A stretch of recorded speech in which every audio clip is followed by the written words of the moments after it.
Start natin guys. Yung tunog niya guys is ito.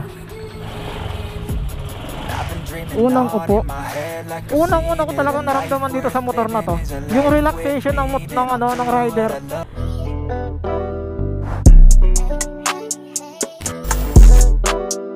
Alright guys, magandang hapon po sa ating lahat.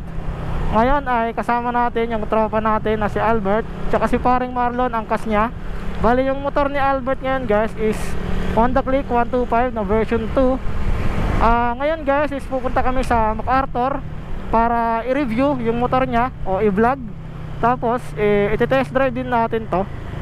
Sa mga hindi nakakaalam guys, yung Honda Click na motor is first time natin yan magagamit ngayon o maiti-test drive. Ever since is hindi pa ako nakagamit o kahit man lang nakasakay ng Honda Click. Ngayon pa lang ako makakagamit na itong motor na to. At sa version 2 pa. Actually meron ng version 3 ata at version 4 kung hindi ako nagkakamali. Pero itong motor ni Albert is version 2, diba?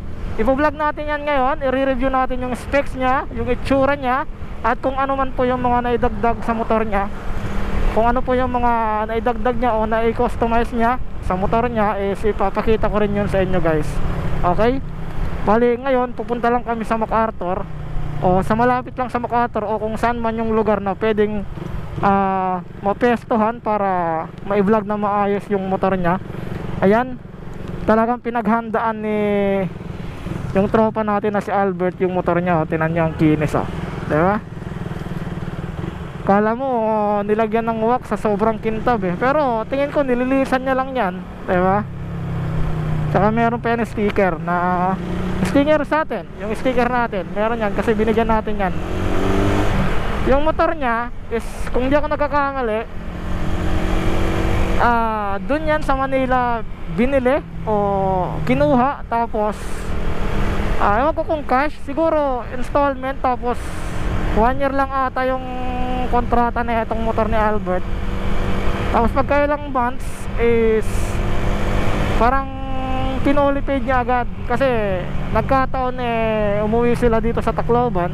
Yung ginawa niya, hindi niya binyahe papunta dito o pauwi, kasi meron silang mga maletang dala. Yung ginawa nila, isinakay na lang nila sa bus. Tapos si Albert is nag-commute. Ayun na lang yung ginawa niya, diba? Kasi kung wala silang maletang dala, sigurado ako mumotorin nila yon dito mula doon sa Manila papunta dito sa Tacloban. Mumotorin nila yon papunta dito. Okay, so ngayon guys is nandito na kami sa malapit sa MacArthur. Hahanap na lang kami ng magandang pesto para ma-vlog natin o ma-review natin ng maayos yung motor. Okay, balikan ko kayo guys. Peace out. Even when you feel low, you can still go. Even when you feel slow, you can still go. Even when there's no hope, you can still go. I never answer to no, man, I still go. Go, go, go, go, go, go, go, go, go, go, go, go, yo, go, go, go. Hustle hard, hustle every single day. I'll be making moves till I'm buried in my grave. To the system, I don't wanna be a slave. I've been doing shit my way, or the highway. So yan guys, ito na yung motor ni Albert, yung tropa natin, nanggaling sa Manila. Yung model na ito is Honda Click 125i na version 2. Okay? So yun guys, ngayon i-review natin itong motor na to. Siyempre kagaya ng dati, pag tayo nagre-review, pinapakita ko muna sa inyo yung panlabas na kanyuan ng isang motor. Kung ano man po yung mga naibago, yung mga nabago, o yung mga na-customize, yung mga nadagdag, bago po natin ipakita yung specs, diba? At syempre guys, pagkatapos natin i-review o ipakita yung panlabas na kanyuan, tapos i-review o ipakita sa inyo yung full specs netong motor ni Albert, is pagkatapos nun is i-road test natin to o iti-test drive.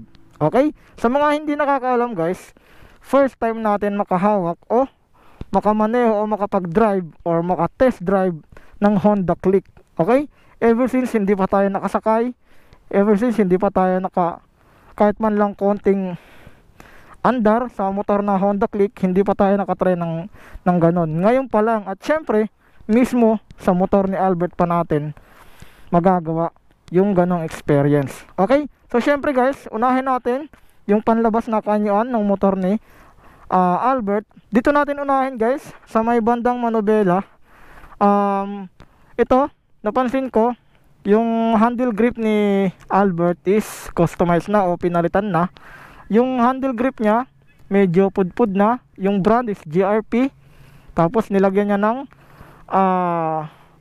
ano tawag niya ito, yung goma para hindi masakit pag tayo ay nagpipreno. Ewan ko kung ano yung pinakatawag dito, 'di ba? Customized to. Dito sa may bandang kaliwa, ito yung tawag na ito, high and low beam switch. Tapos busina, yung busina niya is napakalapad kumpara sa mga ibang busina na tinipid. Tapos iba po yung itsura niya pag tayo ay pumipindot ng busina papunta doon. 'Di ba usually yung mga ibang brand ng motor, yung busina is flat lang or pa ganon. Yung sa kanya is pa ganon. Talagang madidiin mo talaga ng maayos yung busina na ito. Okay? Tapos dito, signal light. Tapos yung side mirror niya. Yung side mirror naman niya is para siyang kahawig ng mga Yamaha na motor. Okay? Yung mga, especially yung mga scooter like Honda, like MIUI, like Mius 40, yung mga ganon usually halos kahawig siya. Okay, tapos ito napansin ko meron siyang customized dito o dinagdag yung Motovolf na CP holder. Tapos meron siyang parang bar dito. Ewan ko kung ano yung purpose niya dito, 'di ba? Siguro lalagyan din niya ng ano, pag sakali nagkaroon siya ng kagaya ng ganito, paglalagyan ng camera, o pwede din siyang ilipat dito pag gusto ni Albert. Okay, tapos dito sa kanan guys, syempre ganun din, handle grip na GRP. Tapos tawag na ito electric start, 'di ba? Electric start. Napansin ko lang dito sa kaliwa is nawala na yung parang kagaya niya dito, ito, 'di ba? Tapos sa preno ganon din, meron siyang kagaya dito. Okay, dito sa panel gauge niya guys, mapapansin nyo pinalitan din to ni Albert. Sabi niya sa akin, kumbaga naka carbon na yung ano niya, yung design niya. Okay, buksan natin. Ayan yung itsura niya. Sa panel gauge niya o sa digital panel gauge niya, papapansin natin yung signal light indicator. Ayan, sa kaliwa, sa kanan. Tapos meron siyang high and low, iilaw yan, yung high. Yung dito check engine ata to o check engine indicator. Tapos dito sa isa, hindi ko alam kung ano yung ibig sabihin na to. Ito naman sa battery. Tapos dito sa fuel indicator nya, ayan yung gas nya. Tapos yung speedometer. Tapos yung total of kilometer na itinakbo nya, 9,258 kilometer. Tapos yung oras, alas 4:22. Okay, tapos ito RPM ata to. Halimbawa, start natin. Oh, meron siyang RPM. RPM niya yan, di ba, yung nasa baba, 20, 40, 60, 80. Di ba? Ayan yung itsura niya. Dito sa may, patay muna natin. Dito sa harapan, di ko alam kung yung kulay na ito is kapareho dito sa kulay na to, kasi pinalitan na ni Albert Tapos napansin ko guys, dito meron siyang button na set. Ewan ko pag pinipindot ata to pag isa-set yung kung ano lang yung gusto mo dito. Tapos dito naman yung select. Okay, so tapos na tayo dito sa panel gauge nya. Dito naman tayo sa may bandang gilid nya. Yung dito sa may bandang gilid, napansin ko yung ano nya, yung kaha nya guys, parang halo-halo yung kulay nya. Pansin nyo dito, meron siyang gloss dito na yan, meron siyang may pagka-gloss dito. Tapos dito matte yung ano nya, yung kulay nya, 'di ba? Mapapansin niyo dito guys, Click 125i Honda. Tapos yung kulay niya is matte black na may sticker o na may decals na red. Ayun yung kulay niya, 'di ba? Dito yung kung ano yung, ito parang singawan ata to. Ang lambot na dito eh. Napansin ko lang, parang napindot ko lang kung ano yung tsura dito. Tapos dito sa harapan guys, mapapansin nyo, may nakalagay na combi brake. Okay, syempre disc brake pa siya. Yung sukat ng gulong nya guys, asa na ba yon? 80/90 by 14. Okay. Tapos dito naman guys, sa may bandang headlight nya, ito signal light ata to eh, kung di ako nagkakamali. Signal light at syempre sticker natin Junior Motovlog. Ito naman is tawag nito, kung di ako nagkakamali, yung tawag dito is spark light. Ayan. Ayan yung itsura nya. Alam mo yung para siyang mata, 'di ba? Dito signal light, right and left. Tapos syempre, meron siyang emblem dito na FI PGM-FI. Okay? Ayan yung itsura niya, guys. 'Di ba? So, ayan. Ayan yung ano niya, yung shock niya, syempre telescopic pa. Tapos napansin ko lang dito, may bukasan siya, guys. Di ko alam kung ano yung bukasan dito. Siguro may something dito na parang yung parang electronics na pwede mong galawin. Di ko lang alam, di ko lang mabanggit. Parang may napansin na kasi ako dati guys, na dito sa bandang to parang meron siyang nire-reset dito. Ewan ko lang kung ano yung ginagalaw dito. Tapos meron siyang sabitan dito. Sa may bandang susian niya guys is ito po, diba? Yung alam niyo yung ito yung banda sa pag-on ng sa motor. Yan o, diba? Dito sa may bandang seat, pipunditin nyo to, magbubukas na dito, diba? Mamaya papakita ko yan sa inyo yung loob. Yung dito sa zero, paghugutin mo na yung susi mo. Yung dito sa baba, yung sa lock, push lock, diba? Ayan o. Tapos meron siyang kagaya sa ano, meron siyang kagaya dun sa rider natin na parang ganito, for safety, para hindi mabasa o hindi pagtripan ng mga masasamang tao. Halimbawa lagyan ng mga ano, halimbawa lagyan ng stick, yung tipong pagtripan ng mga masasamang mga bata, di ba? Delikado yan pag pinagtripan, lagyan ng stick, delikado yan. Kaya safe to. Kagaya sa motor natin sa Raider, meron siyang ganyan, 'di ba? Kahit paano hindi siya magagalaw. 'Di ba? Okay, meron siyang sabitan dito guys kung sakaling kayo ay bibili sa mga palengke at kung ano lang yung mga pwede nyong isabit dito. Okay? Dito sa may upuan niya, hindi po ito yung stock. Kagaya ito sa motor natin o sa Raider natin na kinostomize yung upuan. Okay? Di ko lang alam kung yung upuan ni Albert is stock, tapos pinalagyan na lang niya ng tawag na ito, mga foam, or pinakustomize niya yung stock niyang foam at o dinagdagan, di ba? Kasi meron mga pagawaan na palit upuan, yung tipong yung original mo ipapalit sa kanila, tapos yung ipapalit sa inyo is original din pero meron ng nakagawa ng ganto. Meron naman yung upuan nyo mismo yung gagawan ng ganitong design o kung ano man po yung gusto nyo, di ba? Kanina nag-try ko mo po, super komportable, especially yung angkas, di ba? Meron siyang parang paano dito eh, para kung sakaling upo yung angkas, meron pang lalapatan yung binti nung aangkas, di ba? Tapos dito para hindi masyado mahulog at medyo safe din yung betlog natin dito, di ba?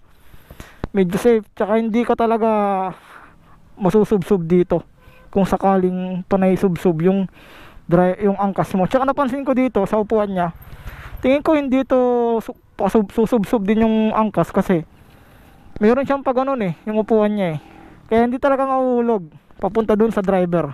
Okay?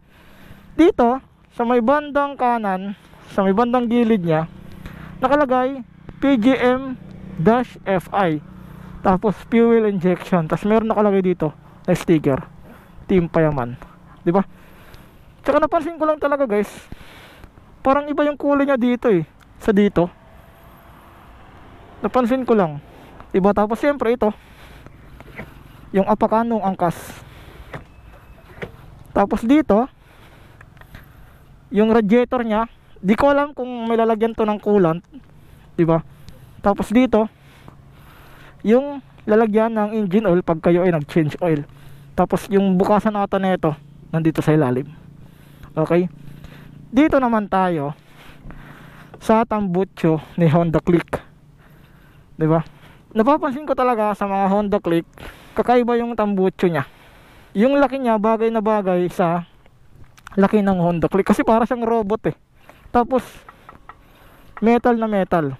Ito plastic lang ata to plastic. Metal. Ito plastic, yung radiator cover niya. Di lang makita yung radiator niya kasi meron siyang cover Tama, lalagyan ng coolant, merong bukasan dito. 'Di ba? Ayan yung itsura niya ng Honda Click na tambucho. Tapos yung rear tire niya guys, yung sukat is ano ba yung sukat? 90/90 by 14. Yung brand na ito Federal Tire. Ganon din ata sa harapan. Okay. Dito naman tayo guys sa may bandang likodan niya. 'Di ba? Yung signal light niya LED na. Ganon din sa harapan. Saka yung park light LED na ata.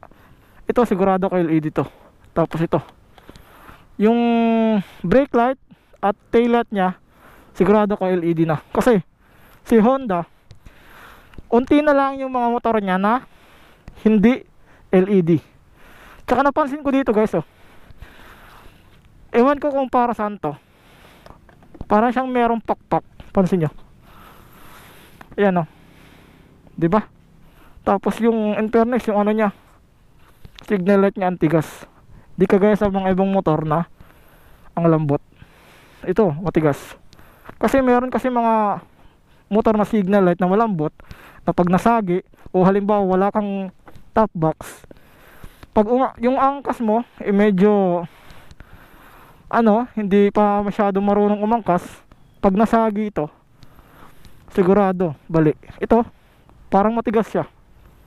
Tapos dito meron siyang ano tawag na ito, reflectorized, na pag nailawan to isisiga. Syempre importante yan. Tapos dito sa baba meron siyang ilaw para sa plate number ng motor niya. Okay, dito naman tayo guys sa engine niya.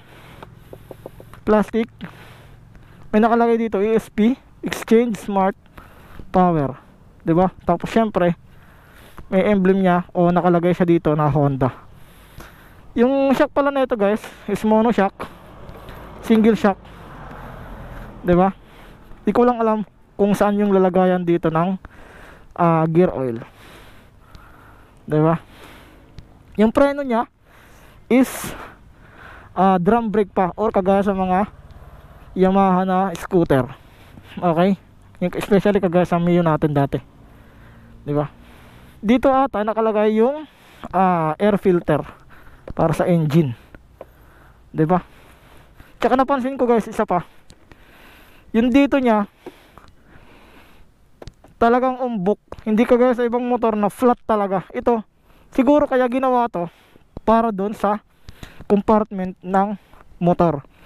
Mas pinataba nila dito o mas pinalaki para lumaki yung compartment ng isang motor. Kasi yung iba talaga flat dito Kaya flat din yung compartment nila, hindi malaki.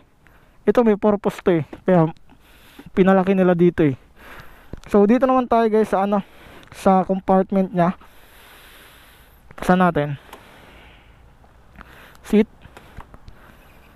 Yung compartment na ito guys, tinignan ko sa internet, 18 liter o 18 liters. Yung gas tank nya guys is 5.5 liter, 'di ba? So medyo malaki na yon. Tapos alam ko yung Honda Click is napakatipid talaga. So sa 5.5 liters, malaki na yon para dito sa motor na to. Okay, tapos dito sa motor nya, meron siyang customized na top box. Yung brand nito is Duhan. Okay, 45 liters daw to, sabi ni Albert. Okay, tapos dito guys, bago natin makalimutan, meron siyang compartment dito. Siyempre lalagay ng basahan, lalagay ng cellphone, ng mineral water. Dito ganun din. Tapos sabi ni Babert o ni Albert, o yung tropa natin na si Albert, yung motor na ito is version 2. Yung version 3 daw, at yung version 4 kung di ako nakakamali, is meron siyang charging port na USB. So ito, version 2, wala. Di ko lang alam kung saan yung charging port ng version 3. Baka dito. Di ko lang alam kung saan po yung charging port ng Honda Click na version 3. Diba? Baka dito or baka dito. Okay? So, yun guys. Yun lang naman po yung panlawas na kanyuhan ng isang motor na Honda Click 125. Yung mga customized o yung mga naidagdag. So, ngayon guys is iti-test drive naman natin itong motor na to. Ulitin po natin guys, first time natin makakasakay dito sa motor na to. First time natin makakasakay, first time natin makakapag-drive or makaka-test drive, diba? At malaking bagay ito kasi sa tropa pa natin na si Albert. Sa motor niya, dun pa natin mararanasan yung ganitong experience sa Honda Click na motor. Okay? Alright guys. So, unang upo sa Honda Click 125 version 2. Diba? Yan. Yung paa natin guys is hindi masyadong nakalapat. Siguro dahil hindi na masyado stock yung upuan ni Albert. Tsaka hindi ako sigurado kung pag stock yung upuan ng Honda Click, ewan ko kung sa ganitong height ko na 5'4", 5'5", kung lapat yung paa, diba? Pero ito, di ko lang alam kung mataas ba talaga yung upuan ng Honda Click. Pero ito, yung sa experience ko, hindi siya lapat yung paa ko. Sa height ko na 5'5" ata or 5'4", diba? So tara guys, road test na natin to, o test drive na natin to. First time natin to. Ikot lang tayo dito.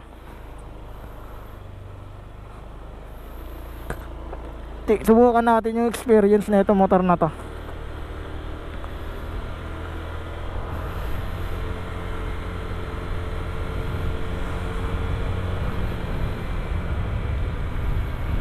Grabe ang tahimik niya guys.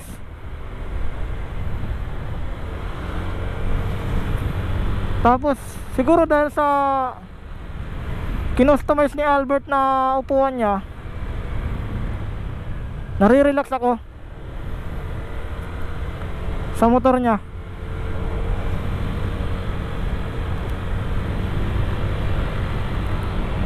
Grabe, nakakamiss magmaneho ng scooter. Namiss tuloy natin yung ano natin, Mio. Sa 50 km pa lang guys sa takbo, napapansin ko ang lakas ng torque niya sa 125 na motor.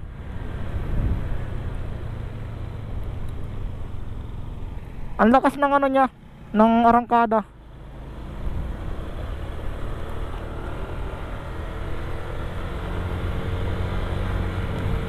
Tapos combi brake to guys ha, yung Honda Click. Yung pagkakalam ko ng combi brake, halimbawa pag ito yung pinihit mo na brake, yung rear brake, I think pipreno din ata yung harapan ng kaunti o ng bahagya. Ayun ata yung ibig sabihin ng combi brake. Ikot muna tayo dito guys.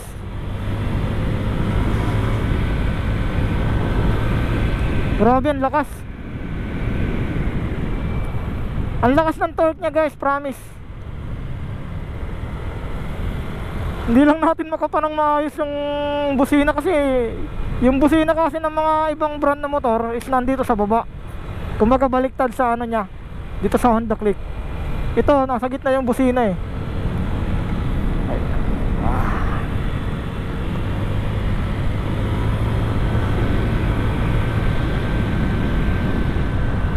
Grabe ang lakas.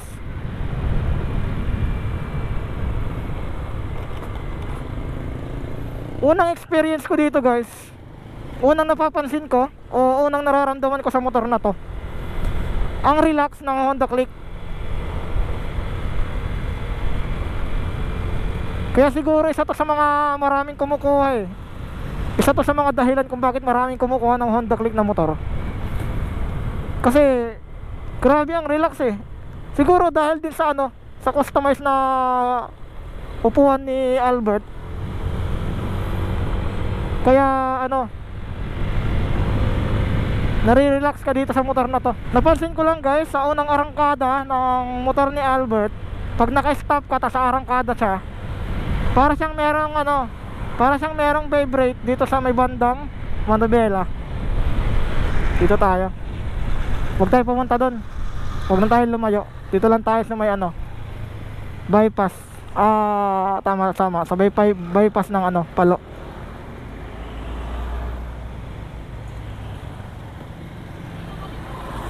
Huwag na tayo pumunta doon. Yung pinaka alam ko kung bakit isa to sa mga paborito ng mga karamihan, kasi promise guys, unang-una ko talagang naramdaman dito sa motor na to yung relaxation ng rider. Tingin ko sa matagalang biyahe kakayanin mo sa ganitong motor kasi napaka-relax niya komportable. Tingnan mo yung braso ko, hindi ka makakaramdam siguro ng pangangali dito sa motor na to. Huwag mo muna natin to ilin kasi hindi natin to kabisado to motor na to, at hindi natin kabisado yung gulong na federal, di ba? Tapos isa sa mga paborito dito sa motor na to, yung tipid session na ito motor na to. Grabe matipid to motor na to kasi yung nung nagbiyahe kami mula Tacloban, Sugod, tapos Bato, tapos sa Oras ata yun. Tapos tama ba Oras? Tapos punta kami ng Baybay, ikot mga almost 300 kilometer. Parang hindi ko nakita nagpagas si Albert nung time na yon, pero hindi niya yun motor kasi bumisita lang yun sila dito dati. Bali nang hiram siya ng motor para makasabay siya sa amin sa biyahe. Pero Honda Click din, saka version 2 din, pero iba yung kulay o iba yung decals niya. May orange yung decals niya, ito red di ba? Yung arangkada niya goods naman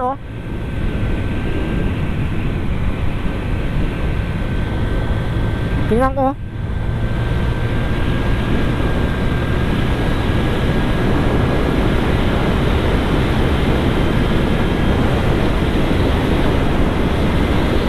Grabe ang lakas. Nasa 90 pa lang ako.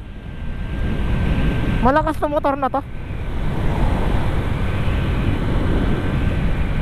Ang lakas ng torque niya.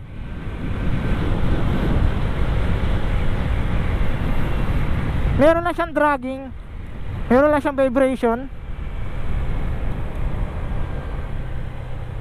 Gusto ko kunin yung top speed nito motor na to kasi ang lakas niya, grabe.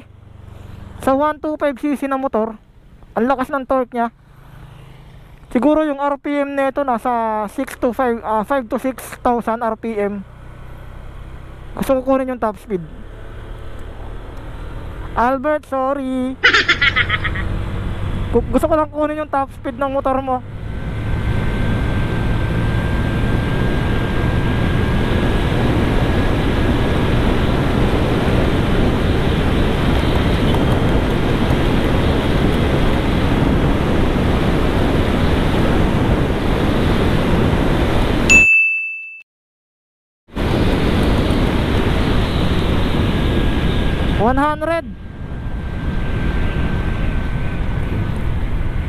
Ang liit siguro ng kalsada kaya ganon.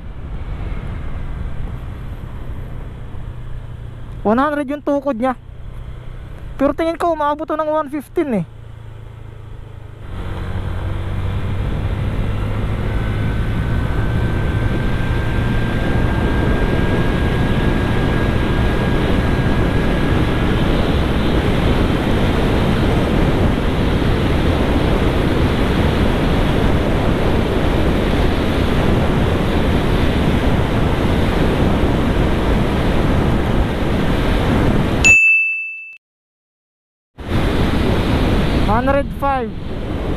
Wala, yun lang kaya. Ayoko nang pilitin kasi hindi sa atin to. Parang meron pa siyang ano eh, meron pa siya eh. Talagang tingin ko aabot to ng 110 to 115 eh. Meron pa siya eh, meron pa siyang idudulo eh. Hindi ko lang ma-top talaga, ma-top end kasi una, hindi sa atin to, kay Albert to, di ba? Pero at least experience ko sa motor na to, grabe ang lakas. Yung torque, yung dulo meron eh. Tsaka napansin ko, hindi siya pumapalo ng 60 pag nagtatap ka. Hindi siya pumapalo, or hindi ko lang napansin. Kasi itong motor na to, kung hindi ako nakakamali, 5 or 6,000 RPM yung ano na ito, yung max torque na ito. Yung ma-advise ko dito sa motor na to kay Albert, magpalit siya ng gulong, mag-ano siya, mag-maxis 80-80 sa harapan, tsaka 90-80 sa likodan. Ayun yung first na may advice ko dito. Tapos sa tambucho naman, yung Apido pipe na version 4, para merong hiyaw or merong ingay ng konti. Yung pinakaisa sa mga alam ko sa motor na to, grabe yung tipid station nito motor na to pagdating sa gas consumption. Parang kaparehas to ata or mas matipid pa to sa MIUI. Kasi yung MIUI, galing kaming Sulangan, almost 200 plus kilometer yun. Nagpagas lang yun si Paring Jay, nasa diit na kami, nasa Tacloban na kami. Mga halos 200 plus yun, 250 ata kung di ako nakakamali.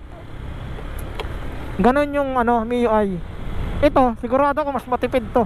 Kaya maraming kumukuha na ito pagdating sa mga rider na tawag na ito, sa mga rider na carrier like Shop, mga Shop Express, GNT, usually ano, tawag na ito, Panda. Grabe yung experience ko.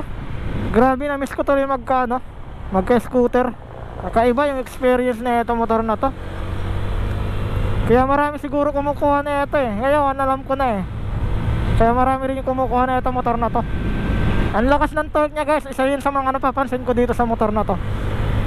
Oh, yung hagod niya, ang lakas. Tsaka pagdating sa top speed, 105 lang yung nakuha natin. Pero tingin ko meron pa siya eh. May idudulo pa eh. Kasi hindi pa siya ano, hindi pa siya sagad eh. Nasa 100 na ako eh. Kumbaga malapit-lapit na siya sa sagad. Pero pag nasa sagad na yan, dudulo pa yan. Medyo nabibitin lang ako dun sa kalsada na yon. Tsaka isa pa, hindi sa atin to, diba? Kaya naiilang ako. Pero I think meron talaga siya eh. Meron talaga siyang idudulo eh. Kaya yung expectation ko talaga dito sa motor na to, 115 or 110 kilometer yung kaya niya. Yung handling, magaan. Ang ganang handling niya. Kakaliwa tayo. Ang sarap na itong imaneho guys.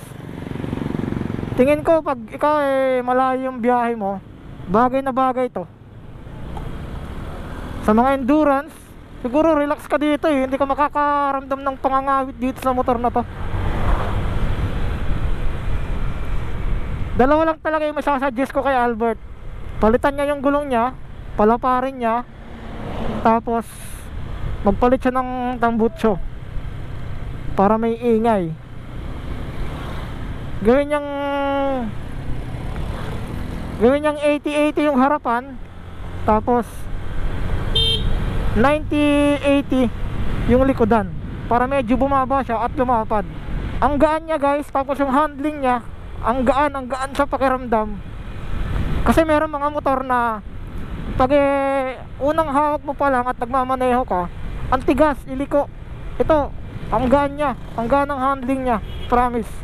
So yun guys, bago natin tapusin yung video natin ngayon, bago makalimutan natin yung specs, ilalagay ko na lang sa screen yung full specs na ito. Hindi na natin babanggitin isa-isa kasi napakarami yung nilalagay nating specs. Ayan, kung nakikita nyo sa screen, ayan yung specs nya.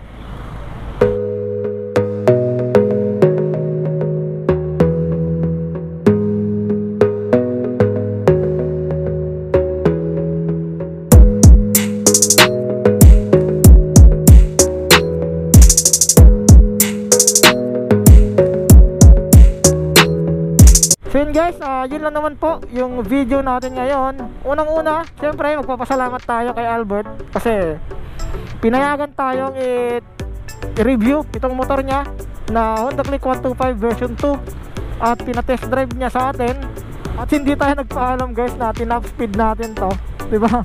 Kaya Albert, maraming salamat. Sorry, maraming salamat din. Salamat kasi first time ko sa motor mo, first time ko makahawak ng Honda Click sa motor mo pa, diba?